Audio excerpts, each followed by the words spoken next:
The speculation continues to mount about your political future. Obviously, I know you haven't made a decision, but you're thinking about it. There's been a lot of other Republicans that have said that if you decide to run, that they're willing to challenge you for the GOP nomination. And I know you saw the statement that Corey Stewart made about you as a mediocre senator. Yeah. And how do you respond to that? And even the speculation that other people would be interested in the primary.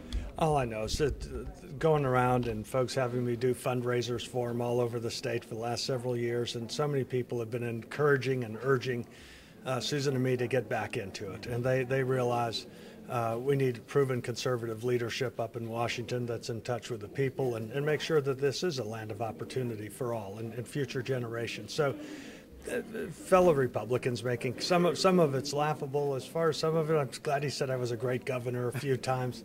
I know Corey, I know all these other folks, and I'm not going to speak ill of them. I don't understand why they're lashing out, but that's the way they are. I think what most people want to see for our country are leaders who have ideas that motivate and inspire people, and I'm proud of what I was able to do as governor for the Commonwealth of Virginia, as well as as a U.S. Senator. I think one of the things that surprised me is that you were always thought of a champion on the right when you were in the yeah. Senate. So that you're getting attacks from the right. Yeah. How does that come across? Yeah, so someone who, it's a good one.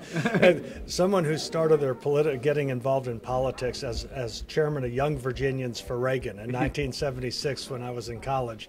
For somebody to say, oh, Alan's a conservative, it's just not borne out by the record. And Ronald Reagan was an inspiration to me to get involved in politics, and I've always looked at myself as a common sense Jeffersonian conservative who trusts free people and free enterprise. And I'm very pleased that the things we're able to do to improve Virginia, whether it's in education, whether it's our welfare reform laws, or cutting the size and scope of state government, and the abolition of parole and the recruitment of jobs into Virginia with lower taxes and less burdensome regulations. And so I think anybody who doesn't say that, people say, they scratch their head and say, what in the, that's not the George Allen I know. So most people know who I am and know my record. And I think what most people really most care about, though, is what are you going to do in the future?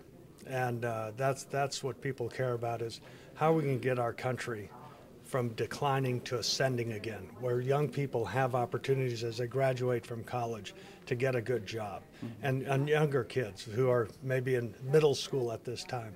And folks also recognize that we're in competition with the rest of the world.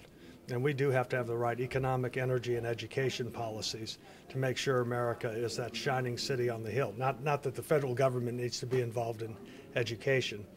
However, we do have to have better tax policies, better energy policies, and we got to rein in federal government spending and the meddling in our lives.